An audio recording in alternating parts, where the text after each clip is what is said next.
ใจพองเมื่อใจในอยู่ก็เร็ววุ่นถึงลองหักเขา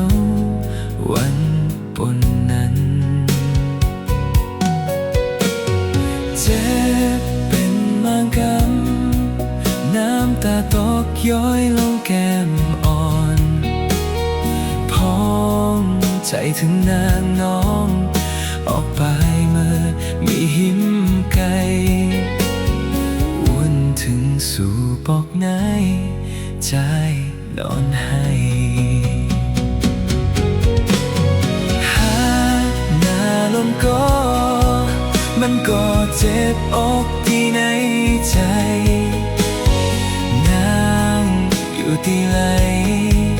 คืนไว้ปอกมาหักใจแลวนถึงสู่แลเฮาคืนหักกันวนถึงสู่แลเฮาคืนคอยกันเจ็บเป็นมากำน้ำตาตกย้อยลงแก้มอ่อนพอง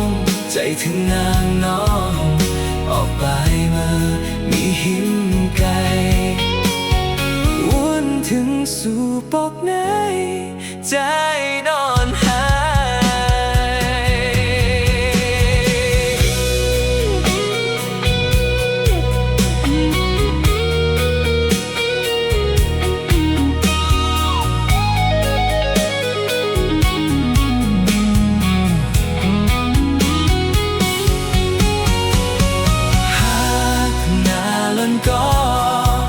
มันก็เจ็บอกที่ใน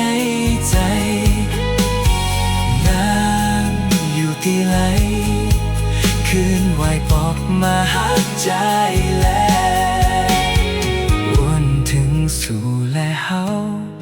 คืนหักกัน